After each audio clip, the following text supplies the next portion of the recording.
So hello everyone, welcome back to my channel. Today we'll be starting off with the section 4.9, which is titled as contracts which need not to be performed with the consent of both the parties. So let's get started. Under this heading, we shall discuss the principles of novation, recession and alteration.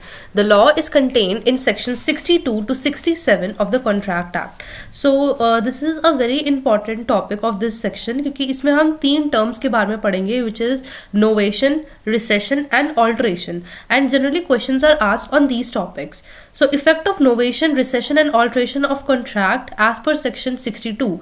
So what is the effect of these three terms on our contract as per section 2? We will analyze that effect. If the parties to a contract agree to substitute a new contract for it or to rescind or alter it, the original contract need not to be performed. See, जब हम एक पुराने contract को पूरी तरीके से नए contract से सब्सटीट्यूट कर लेते हैं, उसे हम नोवेशन बोलते हैं. या फिर जब हम उस पुराने वाले कॉन्ट्रैक्ट को खत्म कर देते हैं with the consent of both the parties, उसे हम रिसेशन बोलते हैं. या फिर जब हम ऑल्टर कर देते हैं, यानी कि उस कॉन्ट्रैक्ट में कुछ चेंजेस कर देते हैं, तो पहले वाला कॉन्ट्रैक्ट जो है that needs not to be perform by both the parties, क्योंकि कॉन्ट्रैक्ट में जो चेंज हुआ है वो दोनों पार्टीज की कंसेंट के साथ हुआ है. Now analysis of section 62. Effect of novation. The parties to a contract में substitute a new contract for the old. जो भी contracting हम parties हैं हमारी, वो एक contract को पूरे अलग contract के साथ substitute कर सकती हैं. If they do so, it will be a case of novation. और अगर वो ऐसा करती हैं तो ये novation का केस है. On novation, the old contract is discharged and consequently it needs not to be performed. जब हम novate करते हैं, यानी कि अपने पुराने contract को हटाकर एक दूसरा contract हम substitute बना लेते हैं अपनी parties के बीच में, उसे novation की वजह से जो पहले वाला contract है वो discharge हो जाता है और उसे perform करने की जरूरत नहीं पड़ती. Thus, it is a case where there being a contract in existence, some new contract is substituted for it, either between the same parties or between different parties, the consideration mutually being the discharge of old contract. ठीक है, तो ये एक ऐसा contract है जो दो parties के बीच में सब्सटीट्यूशन का काम करता है, या फिर दो डिफरेंट पार्टीज भी इसमें हो सकती हैं. मान लेते हैं ए और बी के बीच में पहले एक कॉन्ट्रैक्ट था, उन्होंने वो कॉन्ट्रैक्ट को कैंसिल कर लिया. अब ए तो इस कॉन्ट्रैक्ट से दूर जाना चाहता है और बी सी के साथ कॉन्ट्रैक्ट करना चाहता है, तो बी और सी के साथ नया कॉन्ट्रैक्ट हो गया और उन्होंने पहले वाले कॉन्ट्रैक्ट की जगह उसको सब्सटीट्यूट कर दिया. तो ये सेम पार्टीज के बीच में भी हो सकता है और डिफरेंट पार्टीज के बीच में भी हो सकता है. और बट मेन हमारे इसमें क्या एम होता है कि पहले वाला कॉन्ट्रैक्ट जो है वो डिस्चार्ज हो चुका है. Novation can take place only by mutual agreement between the parties, और नोवेशन सिर्फ म्यूचुअल एग्रीमेंट के साथ ही हमारा जो है वो टेक प्लेस कर सकता है पार्टीज के बीच में. Now let's get into the example 33. A owes B rupees 1 lakh. A, B and C agree that C will pay B and he will accept rupees 1 lakh. He will accept rupees 1 lakh from C in lieu of the sum due from A. A's liability thereby shall come to an end, and the old contract between A and B will be substituted by the new contract between B and C. So this is the same example which I just take कि A और B के बीच में पहले contract था, but A उसमें से निकलना चाहता है, तो दूसरा उन्होंने contract बनाया जिसमें B और C contracting parties हैं. तो पहले वाला contract हमारा discharge हो गया है और एक नया contract आ गया है जिसने पहले वाले को substitute कर लिया है. So this is the case of novation. Now, effect of recession. A contract is also discharged by recession. एक contract recession के through भी discharge किया जा सकता है. When the parties to a contract agree to rescind it, the contract need to be performed. जब parties ये तय करती हैं कि वो इसको resign कर देंगी, तो contract को perform करने की जरूरत नहीं होती है. In the case of recession, only the old contract is cancelled and no new contract comes to exist in its place. Recession में क्या होता है कि पहले वाले contract को हम सिर्फ cancel कर देते हैं, उसकी जगह पर या उसके substitute में कोई नया कॉन्ट्रैक्ट नहीं आता है. It is needless two point out that novation also involves recession. So this is a very basic and simple common point कि जब हमारा नोवेशन होता है तो उसमें हमारा रिसेशन भी इंक्लूड होता है, क्योंकि पहले वाले कॉन्ट्रैक्ट को हम कैंसिल कर देते हैं, उसके बाद नया कॉन्ट्रैक्ट लाते हैं, तो उस कैंसिलेशन को ही हम रिसेशन बोलते हैं. Both in novation and in rescission the contract is discharge by mutual agreement. चाहे वो हमारा नोवेशन हो या रिसेशन हो, that needs to be done with the consent of both the parties, because इस सेक्शन का ही हेडिंग है with the consent of both the parties. Now effect of alteration of contract. As in the case of novation and rescission, so also in a case where the parties to a contract agree to alter it, the original contract is rescinded with the result that it need not to be performed. जैसे कि novation और recession में है कि जब हम अपने पुराने वाले कॉन्ट्रैक्ट को थोड़ा सा ऑल्टर कर लेते हैं, उसके टर्म्स और एग्रीमेंट में थोड़ा हम चेंज कर लेते हैं, तो पहले वाला कॉन्ट्रैक्ट हमारा रिसाइंड हो जाता है and the new one with the alteration becomes applicable to both the contracting parties. In other words, a contract is also discharged by alteration. Similarly, एक contract को हम alteration के through भी discharge कर सकते हैं. The terms of contract may be so altered by mutual agreement that the alteration may have the effect of substituting a new contract for the old one. ठीक है, जो हमारी कॉन्ट्रैक्ट की टर्म्स हैं वो हमेशा म्यूचुअल एग्रीमेंट के साथ ही ऑल्टर होंगी. In other words, the distinction between novation and alteration is very slender. तो नोवेशन और ऑल्ट्रेशन के बीच में क्या डिफरेंस है? That is a very there is a thin line of difference between these two terms. Now let's get into that difference. Novation and alteration. The law pertaining to novation and alteration is contained in sections 62 to 67 of the Indian Contract Act. So जो हमारा law है relating to these two topics, that is novation and alteration, that is in 62 to 67 section 62 to 67 of the ICA. In both these cases, the original contract need not to be performed. दोनों ही cases में जो original वाला contract है उसे perform करने की जरूरत नहीं है. स्टिल एक बहुत ही छोटा नहीं, हम बड़ा भी कह सकते हैं. दोनों टर्म्स के बीच में एक डिफरेंस है. Novation means substituting of an existing contract with a new one. Novation में हम एक एग्जिस्टिंग कॉन्ट्रैक्ट को सब्सटीट्यूट करते हैं नए कॉन्ट्रैक्ट के साथ. नोवेशन में be made by changing in terms of the contract और देयर में be a change in the contracting parties. Novation में हम कॉन्ट्रैक्ट की टर्म्स को भी चेंज कर सकते हैं और कॉन्ट्रैक्टिंग पार्टीज को भी हम चेंज कर सकते हैं. But in case of alteration, the terms of the contract में be altered by mutual agreement by the contracting parties, but the parties to the contract will remain the same. लेकिन alteration में ऐसा नहीं है. Alteration में हम contract की terms और एग्रीमेंट्स को तो हम ऑल्टर कर सकते हैं, बट कॉन्ट्रैक्टिंग पार्टीज चेंज नहीं होगी. अगर आप कॉन्ट्रैक्टिंग पार्टीज को चेंज करना चाहते हैं, then you need to go for novation, क्योंकि ऑल्ट्रेशन में पार्टीज, कॉन्ट्रैक्टिंग पार्टीज हमारी सेम रहती हैं, सिर्फ हमारी टर्म्स एंड कंडीशंस चेंज होती हैं. In case of novation, there is altogether a substitution of new contract in place of the old contract. Novation के केस में एक substitution होता है new contract का in place of old contract. But in case of alteration, it is not essential to substitute a new contract. लेकिन alteration में substitution की जरूरत नहीं होती है, हम सिर्फ पुराने वाले कॉन्ट्रैक्ट में ही कुछ चेंजेस कर लेते हैं. ऑल्ट्रेशन में टर्म्स एंड कंडीशन जो हमारा ओरिजिनल एग्रीमेंट है सिर्फ हम उसमें चेंज करते हैं. इट नॉट नीड्स सब्सटीट्यूशन, क्योंकि वो उन पहले वाली दो पार्टीज के बीच में ही हो रहा है. Promise may waive or remit performance of promise. Promisee may waive or remit performance of promise as per section 63.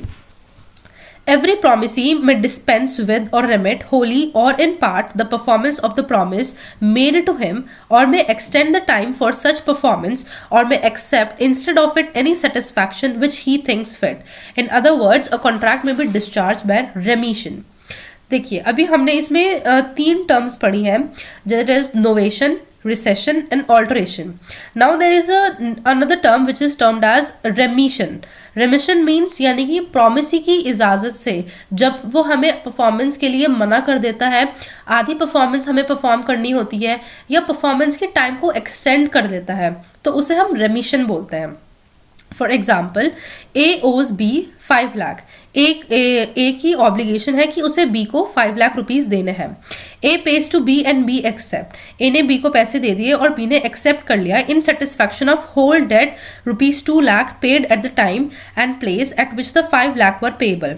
The whole debt is discharge. लेकिन जो A है उसने B को 2 लाख रुपए दिए और बी ने होल डेथ की ऑब्लिगेशन में उनको एक्सेप्ट कर लिया कि ठीक है, तुम 5 लाख मत दो, सिर्फ 2 लाख दो और इस डेट को खत्म करो. तो ये उसने परफॉर्मेंस रेमिट कर दी है for the amount of ₹3 lakh. तो दिस इज रेमिशन, यानी कि प्रॉमिसी की इजाजत से जब हमारी परफॉर्मेंस चेंज हो जाती है as per the terms of the promisee, तो उसे हम रेमिशन बोलते हैं. Now restoration of benefit under a voidable contract as per section 64. तो किसी भी वॉइडेबल कॉन्ट्रैक्ट में जो बेनिफिट होता है उसको हम कैसे रीस्टोर कर सकते हैं? The law on the subject is when a person at whose option a contract is voidable resigns it, the other party thereto need not perform any promise therein contained in which he is the promiser. The party rescinding a voidable contract shall, if he has received any benefit thereunder from any other party to such contract, restore such benefit so far as may be to the person from whom it was received. देखिए, मान लेते हैं एक voidable contract का हम example लेते हैं. For example fraud. मान लेते हैं कि आपने मुझे कहा कि इस पर्टिकुलर कंपनी के शेयर्स का प्राइस राइज होगा, तो आप इसमें इन्वेस्ट कर सकते हो, but you know very well कि इसके प्राइस नीचे होंगे. आपने मुझे जान पूछकर सच्चाई जानने के बाद भी आपने मुझको गलत इन्फॉर्मेशन कन्वे करी और मैंने आपकी बात पर भरोसा कर कर उसके शेयर खरीद लिए कि इसके आगे जाके प्राइस बढ़ेंगे, so I will sell and make a profit on those share. But reality में क्या होना था कि उसके प्राइसेस डाउन जाने थे. अब जो मेरे को लॉस हुआ है या फिर जो उसको बेनिफिट हुआ है सामने वाले का, मैं इस कॉन्ट्रैक्ट को कैंसिल कर सकती हूँ, या फिर अगर आगे जाकर उसने उस कॉन्ट्रैक्ट को कैंसिल करा तो उसे जो भी बेनिफिट मिला है मुझसे या मुझे जो बेनिफिट मिला है उससे, हमें उन दोनों बेनिफिट्स को रीस्टोर करना पड़ेगा, यानी कि वापस करना पड़ेगा. Analysis of section 64 says such a contract can be terminated at the option of the party who is empowered to do so. If he has received any benefit under the contract, he must restore such benefit to the person from whom he has received. मान लेते हैं coercion का हम example लेते हैं कि मैंने आपको गन पॉइंट पर 2 लाख रुपए देकर कहा कि ये घर अब मेरा है, तुम यहाँ से बाहर निकल जाओ. अब ये वॉइडेबल कॉन्ट्रैक्ट है, तो आप इसको कैंसिल भी कर सकते हैं because this is voidable eight the option of you. ठीक है, तो जब आप इसको वॉइडेबल डिक्लेयर कर देते हैं तो आपको जो 2 लाख का बेनिफिट मिला है ना, तो आपको वो वापस करना पड़ेगा. ऐसा नहीं होगा कि आप पुलिस में कंप्लेन कर देंगे, आपको घर वापस मिल जाएगा और वो 2 लाख भी आप रख लेंगे अपने पास. जो भी बेनिफिट हुआ है इस कॉन्ट्रैक्ट में वो आपको फिर रीस्टोर करना पड़ेगा. Now let's study example 35. An insurance company may rescind policy on the ground that material fact has not been disclosed. एक इंश्योरेंस कंपनी एक पॉलिसी को रिसाइन कर सकती है इस बिलीफ पर कि मटेरियल फैक्ट को हमने डिस्क्लोज नहीं करा है. When it does so, the premium collected by it in respect of the policy reduced by the amount of expenses incurred by it in this connection must be repaid to the policy holder. तो जब वो ऐसे policy contract को resign करती है तो जो भी प्रीमियम उसने कलेक्ट करा है उस पॉलिसी होल्डर से, बाय रिड्यूसिंग द एक्सपेंसेस को हटाकर जो भी प्रीमियम उसने भरा है वो प्रीमियम इंश्योरेंस कंपनी को वापस करना पड़ता है टू द पॉलिसी होल्डर, क्योंकि उन्होंने उस कॉन्ट्रैक्ट को डिस्चार्ज कर दिया है.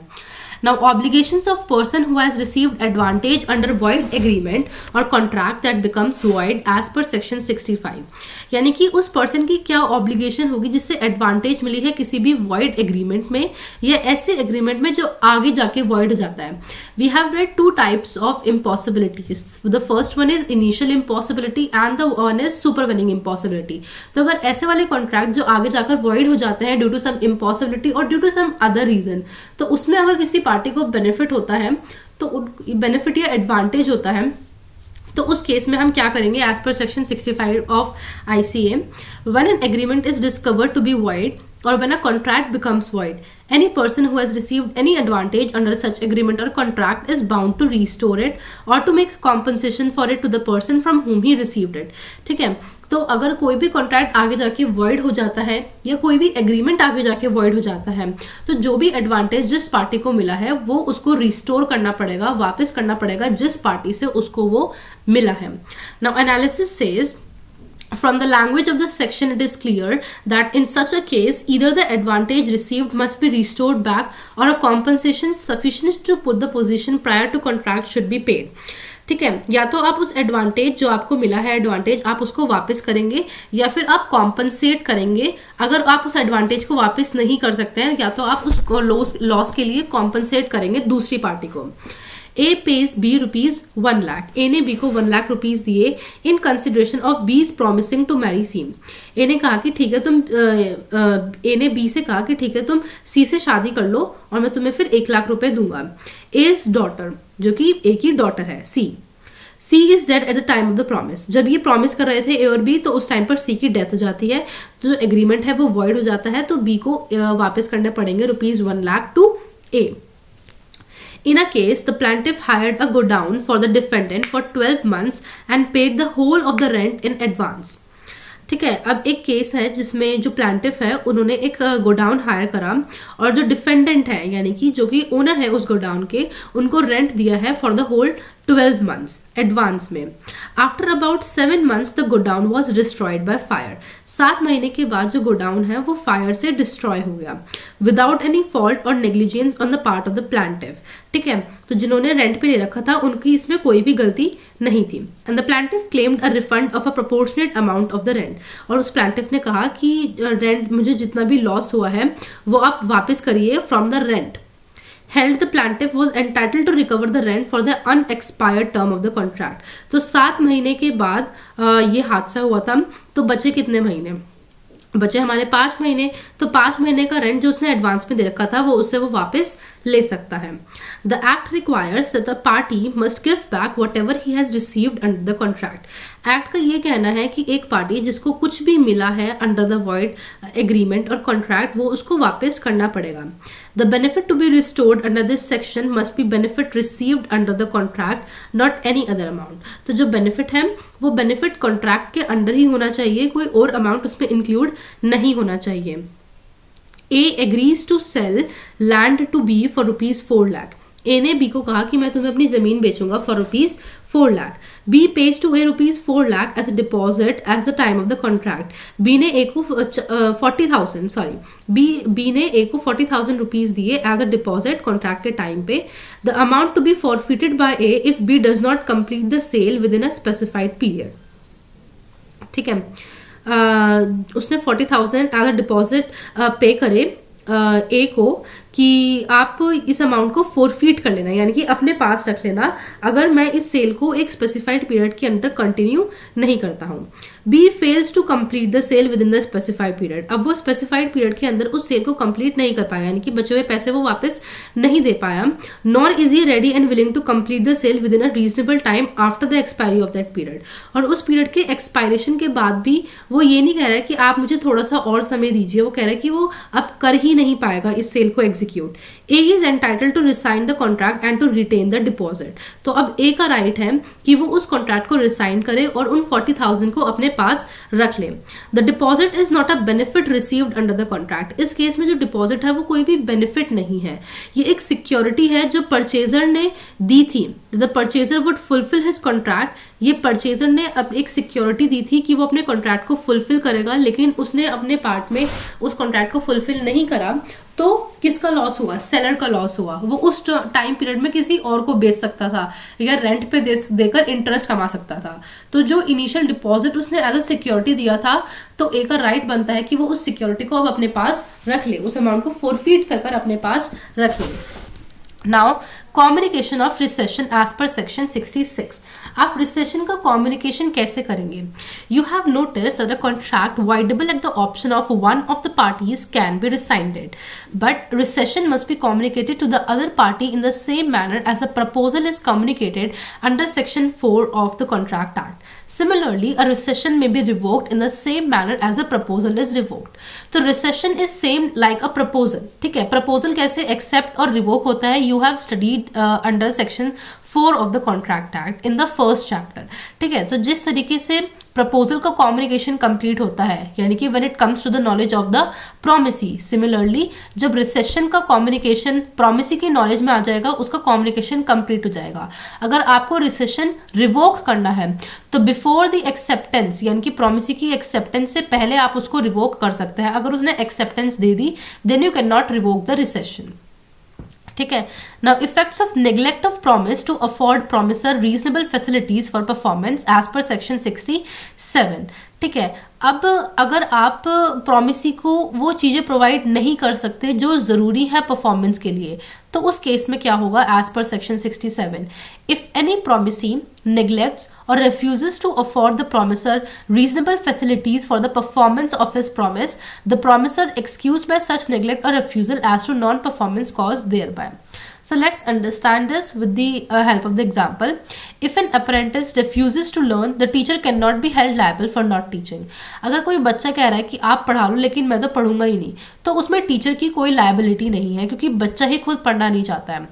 Another example says A contracts with B to repair B's house. A ने बी के साथ कॉन्ट्रैक्ट करा कि वो उनका घर ठीक करेगा। B neglects and refuses to point out to A the place in which his house requires repair. अब B ने उसको बताया नहीं कि उसे रिपेयर कहाँ करनी है। A is excused for the non-performance of the contract. ठीक है, अब मान लेते हैं कि this is the same example कि आपने किसी कारपेंटर को अपने घर पर बुलाया कि आप एक अलमीरा बनाइए, लेकिन आपने रिक्वायर्ड सामान उसको प्रोवाइड नहीं करा, तो आप फिर उसको रिस्पॉन्सिबल नहीं कर सकते नॉन परफॉर्मेंस के लिए, क्योंकि आपने ही उसे रीजनेबल जो फैसिलिटीज़ हैं उसे मिलनी चाहिए वो ही प्रोवाइड नहीं करी, तो वो परफॉर्मेंस अपनी कैसे एग्जीक्यूट करेगा। ठीक है, तो ये जो केस होता है इसमें आप प्रॉमिसी को लायबल नहीं कर सकते हैं, because it is the fault of the promisor कि वो फैसिलिटीज़ उनको प्रोवाइड करनी थी। ठीक है, so I hope you are able to understand this section 4.9. So thank you so much for watching this video.